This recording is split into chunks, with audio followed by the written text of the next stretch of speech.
é o Evangelho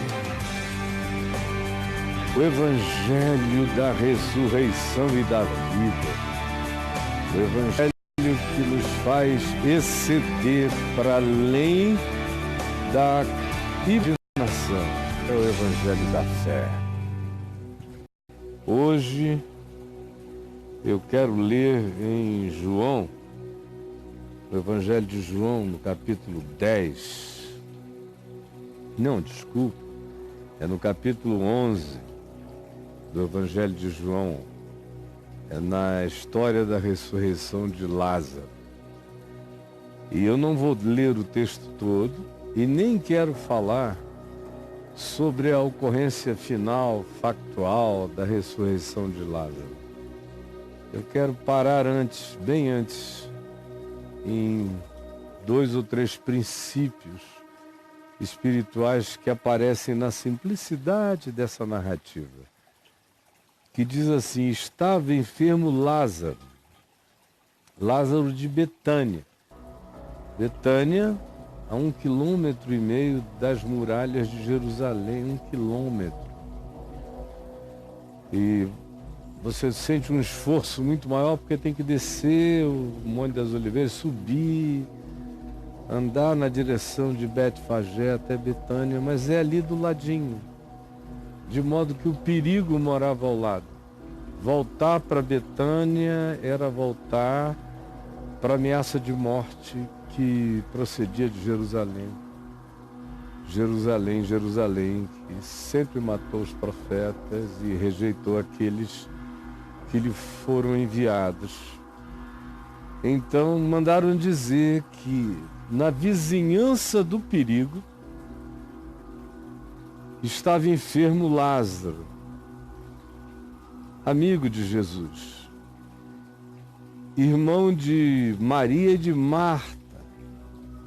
E esta Maria, cujo irmão Lázaro estava enfermo lá na vizinhança do perigo em Jerusalém, era a mesma Maria que ungiu com bálsamo o Senhor, conforme a gente vê depois em João, aqui no capítulo 12, no verso 3, é a mesma Maria, dias depois.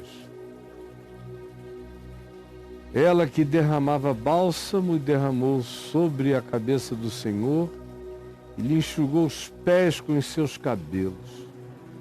Mandaram, pois, as irmãs de Lázaro, Marta e Maria, dizer a Jesus, que estava longe de lá: Senhor, está enfermo.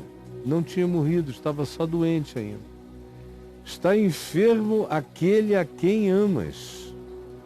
Elas não tinham a menor dúvida de que Jesus amava Lázaro, gostava dele. Elas sabiam, pela quantidade de encontros, de conversas, de relacionamentos, de estadas, de convívios com Jesus, que Jesus amava Lázaro. Essa aqui não é uma afirmação metafísica, ela está falando da observação histórica.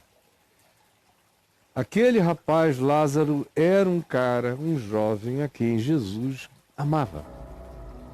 Era um homem acerca de quem ele tinha prazer, ele gostava. Assim como ele gostava imensamente das irmãs de Lázaro, Marta e Maria. E assim como, em especial, a Maria, que tinha uma afinidade toda particular com ele. E uma intimidade desmedida e desatemorizada.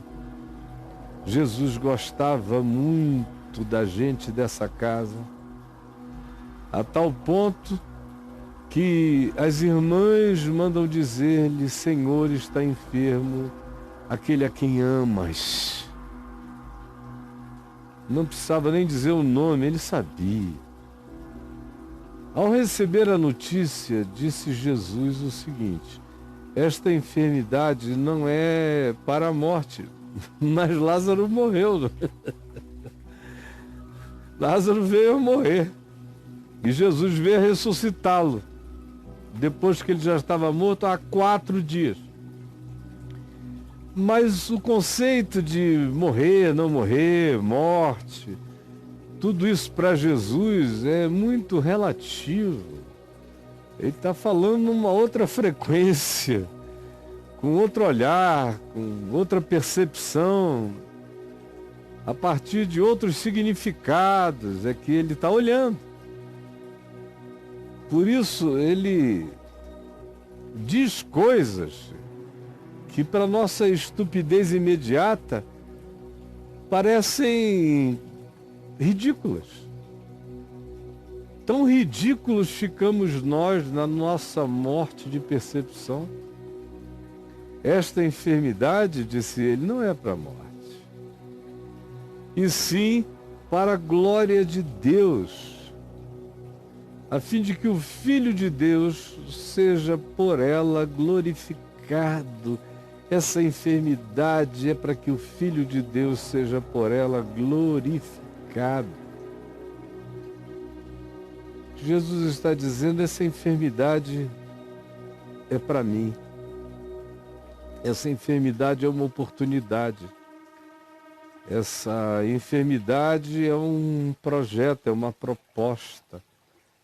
Essa enfermidade não é simplesmente um fenômeno orgânico. Essa enfermidade carrega um significado dentro dela própria. Esta enfermidade carrega um significado nela própria. E é para que o meu nome seja glorificado. Ora, amava Jesus a Marta e a sua irmã Maria e a Lázaro. Mas, quando veio a saber que Lázaro estava doente, apesar de todo esse amor inegável e inquestionável, ele ainda demorou 2 dias a mais no lugar aonde estava. Ficou no mesmo lugar, sem sair do lugar, sem fazer movimento, no silêncio total, sem recado e sem caminhada na direção desses a quem ele amava, que tinham pedido socorro, que estavam próximos a Jerusalém e que era um lugar cheio de ameaças de morte para Jesus, mas ele não se deixou tomar pela subteza do anúncio, da informação, da notícia da morte, e não agiu de maneira emocional, não saiu correndo como um Salvador, como um Messias faria. Jesus não agia como os Messias, não saiu correndo, ele não se desesperava para demonstrar que era Salvador de nada nem de ninguém, nem dos amigos. Recebeu a notícia e não disse, vamos, porque daqui para lá são mais 2 dias, ou 3 de caminhada. Não. Recebeu a notícia, os mensageiros não sabiam nem se Lázaro ainda vivia, porque para caminhar de Betânia até onde Jesus estava eram 2 dias. Voltaram 2 dias andando só para dizer, ele vem aí, mas na hora lá ele não fez nada. Só ouviu. Jesus só ouviu que aqueles a quem ele amava pediam socorro, mas não fez nada. Jesus só ouviu que aquele a quem ele amava estava morrendo, mas ele ainda ficou mais 2 dias no lugar onde estava. E dando um salto na minha leitura, quando chegou lá, Lázaro já estava morto há 4 dias. Significando dizer que quando os mensageiros voltaram, Lázaro morreu ou tinha acabado de morrer. Jesus ficou mais 2 dias sem sair do lugar. Depois andou 2 dias até o lugar e chegou lá, Lázaro estava morto há 4 dias. Mas assim mesmo essa enfermidade não é para a morte. mas que por ela significados de vida se abram. Ela é uma mensagem. Toda enfermidade pode ser uma mensagem quando a gente quer. E pode ser uma proposta quando a gente deseja. E pode se transformar numa parábola quando a gente assim encarna o significado do que com ela aprendemos. Pois bem, apesar de amá-los, Jesus ainda se demorou, é a expressão, se demorou, se atrasou propositalmente 2 dias no lugar onde estava. Aparentemente sem cumprir nada maior do que o pedido da família para que fosse impedir a morte daquele a quem ele amava. Um silêncio sem explicação. Deus me ama, então por que não me fala, não se levanta em meu favor, não vem ao meu encontro? Por que se demora? Por que deixa acontecer? Por que permite que o ciclo se complete? E a morte chegue, por quê? Porque tem certas coisas que a gente só vai ver se a morte chegar. Há certas coisas que a gente só enxerga quando a doença vence. Há certas coisas que a gente só compreende quando Deus atrasa. Há certas coisas que só ficam infinitamente sublimes se Deus contra Deus chegar só quando quiser e nos assustar com aquilo que as nossas orações não podiam prever. Ficou ainda, se demorou ainda. Depois disse aos seus discípulos: vamos outra vez para Jerusalém, para a Judéia. E disseram-lhe os discípulos: Mestre, ainda agora, outro dia, a gente saiu correndo de lá, a gente pegou uma via secundária, porque os judeus procuravam apedrejar-te, e agora tu voltas para lá? É suicídio. Respondeu-lhes Jesus: não são 12 mesmo as horas do dia? As horas do dia são quantas? Não são 12? Não vai do nascer do sol ao pôr do sol? Não são 12? De 6 da manhã em diante, até que o sol se põe outra vez? Não são 12 as horas do dia? Pergunta ele aos seus discípulos, que estavam preocupados com a volta à Judéia e o perigo de serem mortos porque estavam do lado da vizinhança da promessa de homicídio. Os judeus queriam matar-te, apedrejar-te, e voltas para lá. Não são 12 as horas do dia. Se alguém andar de dia, se alguém andar com consciência, com fé, se alguém souber o que está fazendo, não tropeça.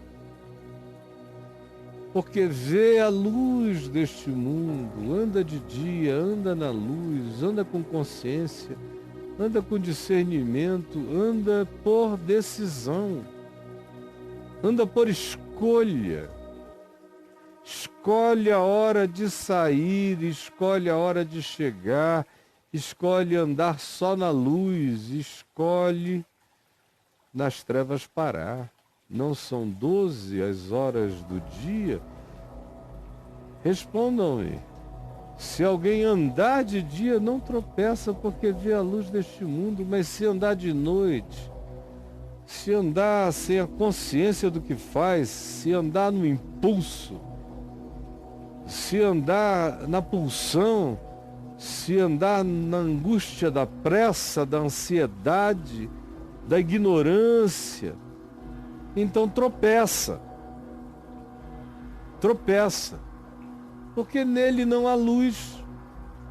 E como não tem luz de fora para iluminar, e nele não há o conhecimento, a consciência, não há, os seus olhos não iluminam o seu caminho, porque ele não tem essa luz em si mesmo, vai tropeçar. Isso que Jesus disse se aplica a tudo na existência. Mas o verso 11 diz assim: isto dizia e depois lhes acrescentou: nosso amigo Lázaro adormeceu, mas eu vou para despertá-lo. É uma coisa extraordinária como o tempo todo nós somos ensinados por Jesus, como a gente pode cair em estados de sono. Há uma certa ênfase aqui na noite, no sono, negativamente. Quem anda de noite tropeça, quem anda de dia tem luz, não tropeça. Nosso amigo Lázaro adormeceu, mas eu vou para despertá-lo.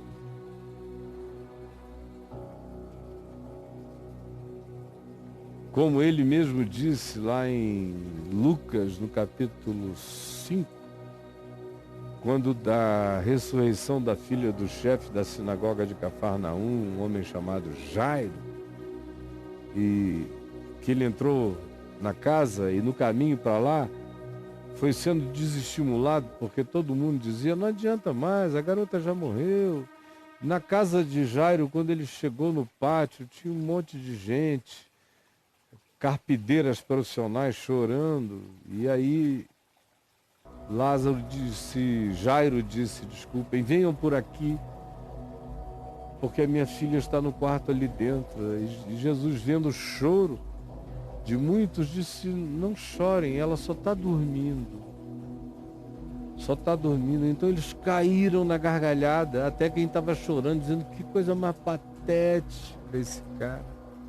Como só está dormindo? A gente sabe discernir um óbito, ela está morta.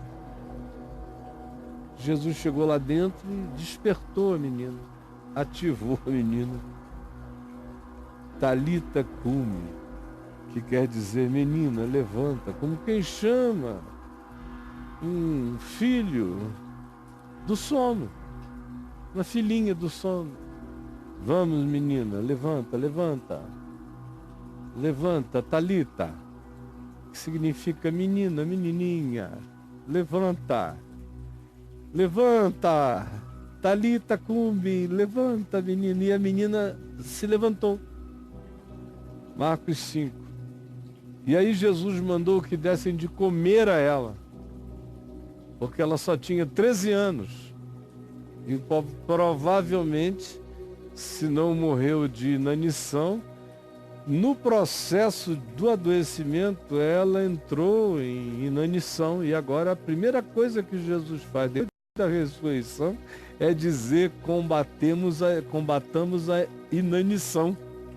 Vamos dar a ela de comer, já. Mas ele olha para a morte como um sono, que pode ser despertado, olhando-se do lado de cá da vida, dessa dimensão do espaço-tempo. Ele olhava aqui no espaço-tempo, ele, Jesus, e via essas pessoas apenas como quem dormia. E quando você vê a morte física como um sono, como um descanso, o sofrimento é muito menor. Você tem a dor de saber que você não vai mais conversar com aquela pessoa, não vai ser mais ajudada por aquela pessoa eventualmente, ou nem vai mais ter que ter trabalho com aquela pessoa para sempre, porque o seu trabalho com ela era ato de amor e você vai sentir falta disso. Essa é a dor. Mas o sofrimento diminui muito. Muito. Mesmo que você não tenha a visão da vida eterna, que seria uma pena, perdendo a melhor parte. Mas mesmo que você não tenha ou não tivesse a visão da vida eterna, encarar assim a morte como um sono que me priva do relacionamento, mas me tira muitos sofrimentos. Porque quando eu sei que um filho meu está dormindo porque estava cansado e entrou no quarto, fechou a porta e está dormindo, por mais que eu sinta falta dele na sala de baixo, há um conforto no coração do pai quando sabe que seu filho está em casa e está dormindo. E ninguém está fazendo mal a ele. Mesmo quando você não crê em nada transcendente, o sofrimento daquele desespero moral que o morrer traz para a maioria das pessoas, toda aquela autovitimização, aquela saudade de si mesmo projetada para o outro, tudo isso, que na maioria das vezes nem tem a ver com amor, tem a ver só com solidão da pessoa. Muitas vezes. Esse sofrimento, desse drama, é tirado, fica a dor das impossibilidades, mas ele está só dormindo. Então, a conversa de Jesus com quem está do lado de cá, no espaço-tempo, é essa. O pior cenário do morto é que ele está dormindo. O pior. Mas Jesus vai muito mais além, mas eu vou para despertá-lo. Em Jesus, os que estão dormindo serão despertados. E aqui na ressurreição de Lázaro, ele prova de maneira físico, concreto e historiável que isso é realizável. Mas é o que ele vem dizendo desde sempre, aludindo ao que o poder do Evangelho tem de provocar no coração das pessoas, acordando as pessoas para a vida. Em verdade vos digo, quem ouve a minha palavra e crê naquele que me enviou, tem hoje, tem agora, tem já a vida eterna. E não entra nunca mais em juízo, mas já passou da morte para a vida. Por isso o corpo no máximo dorme. E aquele que nele crê, crê no Evangelho, crê na sua palavra, está ativado para a vida eterna. Em verdade eu vos digo que vem a hora, e já chegou, é hoje, é aqui e agora. Você está me ouvindo? É esta hora. Você está me ouvindo? É hoje, é nesta hora. Vem a hora, e ele diz, e já chegou. Em que os mortos são os mortos-vivos sobre os quais eu venho falando. Esses existentes mortos que não foram ativados na vida de Deus, porque enquanto a gente vive sem a vida de Deus, sem a vida eterna em nós estamos mortos em delitos e pecados. Mas vem a hora, e já chegou, em que esses mortos em delitos e pecados, existentemente mortos, funcionalmente mortos, ouvirão a voz do Filho de Deus, a voz da palavra, a voz do Evangelho. E todos aqueles que ouvirem de verdade e crerem, esses todos viverão, acordarão. Talita cume, menina levanta, Lázaro vem para fora, sai daí, tocando no esquife, onde estava o filho da viúva da cidade de Naim, parou o esquife e levantou o menino, como quem só o tira do sono, como quem o chama, o desperta, o ativa para a vida, para a luz. Esta é a palavra o tempo todo que vem da parte de Jesus. Vocês podem ser acordados. A maioria de vocês vive em estado catatônico, a maioria de vocês existe espiritualmente letárgicos. A maioria de vocês não saíram ainda do estado mórbido de existência porque não foram acordados pela palavra do Evangelho. Não foram. Mas eu quero garantir uma coisa a você.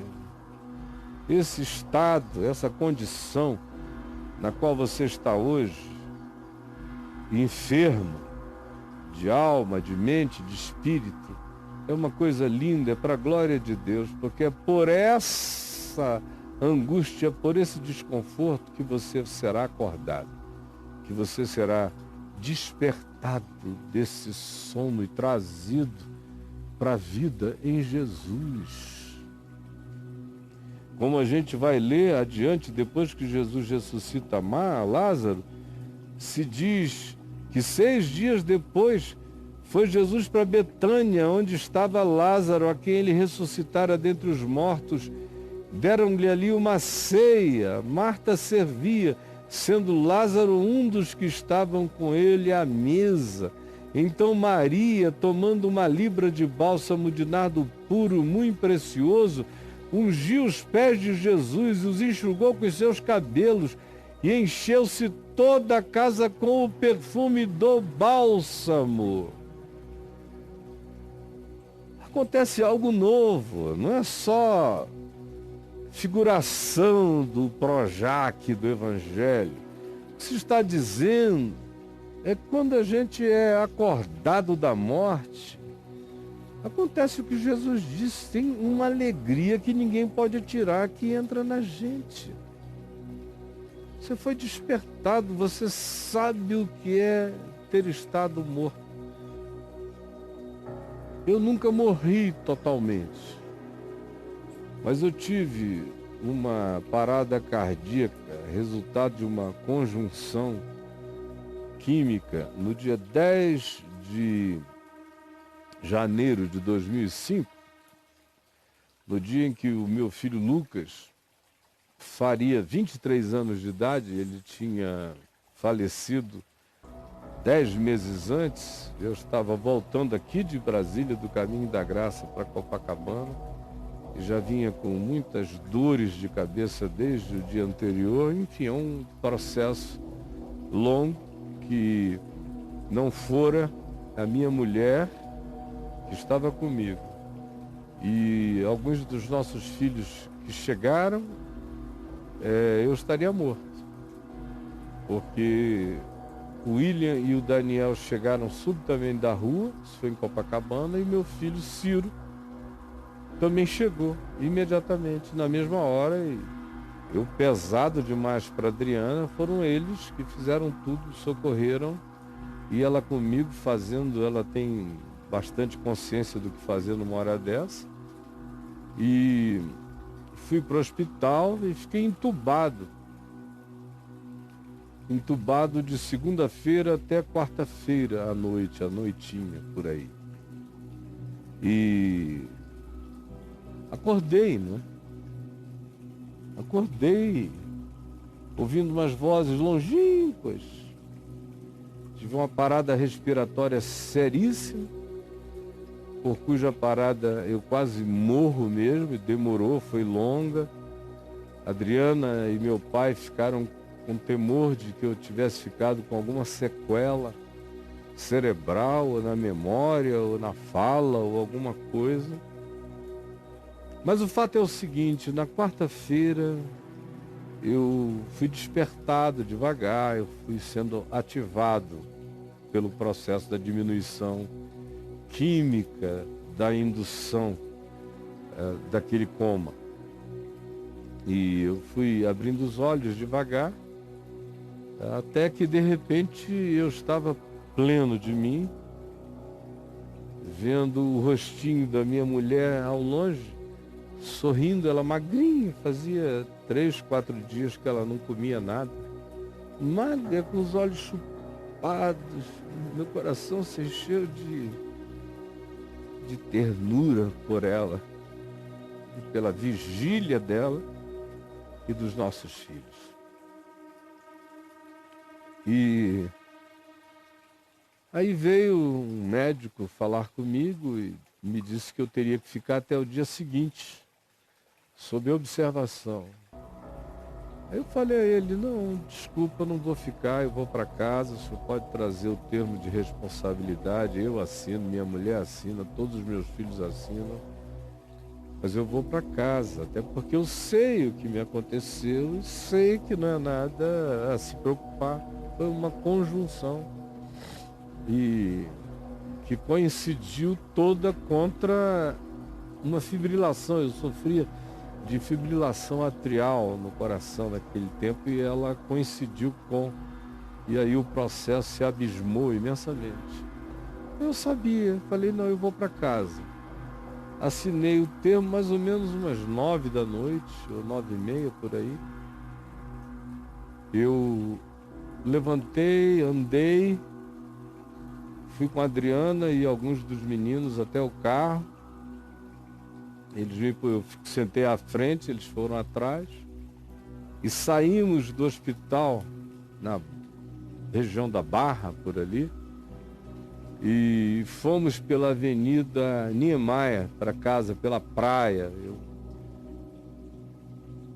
E eu fiquei tão admirado, tão chocado, tão assustado com o fato de que parecia que tinham lavado o mundo.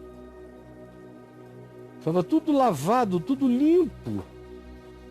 Era noite, mas o verde estava verde.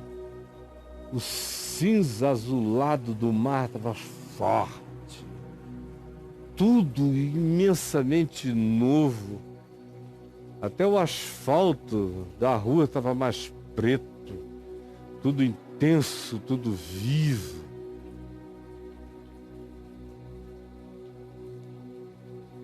Usando isso apenas como metáfora, porque eu sei que de fato isso aí era resultado da anestesia que eu tinha tomado e que ainda havia os seus efeitos leves, remanescentes, e as consequências são essas. Dá um bem-estar dessa natureza, sem dúvida, mas usando só como metáfora para o que eu estava dizendo, é isto mesmo. Você às vezes morre para acordar para a glória de Deus. Você pode muitas vezes amar Jesus e ser amado por Jesus, mas cair num estado de sono ao qual ele deva vir para nos despertar. Isso acontece com muita gente boa, quem Deus ama, mas que mergulha num estado de sono. Sono da morte, morte do sono. E Jesus vai chegar e vai te despertar e nos ensina também, além disso, que esse processo inteiro pode ser para a glória de Deus, como todas as dores, enfermidades e sofrimentos que eu tive na vida só me jogaram mais para dentro do Santo dos Santos, mais para dentro do amor de Deus, mais para a intimidade do meu Pai, mais para a confiança nele, mais na certeza, mais pegando o invisível. E à medida em que você vai sendo despertado, ativado, acordado pela palavra do seu poder, à medida em que novas dimensões da vida eterna vão sendo plantadas em você, você começa a ver que os seus olhos vão clareando, você enxerga tudo infinitamente melhor. A sua capacidade de discernimento, de vislumbre cresce, tanto mais quanto você se deixa despertar. Em cada área da palavra que ele quer falar, em cada área que ele toca, que ele mexe, se a gente crê, a gente acorda. Se a gente crê, a gente acorda. A palavra dele vem como mandamento de vida. Não é para atrasar a existência de ninguém, é para fazer de você um ser vivente. O mandamento de Deus é amor, em Cristo é amor. Esse é o mandamento da vida. E aquele que se submete a esse mandamento e aprende a praticá-lo e desenvolve prazer na sua prática, esse vai ser despertado em todas as dimensões do ser. E toda vez que vem uma circunstância onde algo do mandamento do Evangelho demanda de mim uma resposta e eu respondo, sem medo, com confiança e fé, eu sou ampliado, expandido. E se eu continuo praticando, eu continuo me desenvolvendo. Indefinidamente eu continuo me desenvolvendo. Indefinidamente. A vida eterna vai crescendo em mim. Você pode entender essa linguagem metafórica que eu venho usando hoje de manhã desde o princípio? Aqueles que entenderem e crerem, por meio disso viverão. Senhor Jesus, desperta todo aquele que dorme, levanta-o de entre os mortos, ilumina-o pela palavra que nos põe com poder para viver. É o que eu te peço que tu faças agora. Em nome de Jesus. Amém.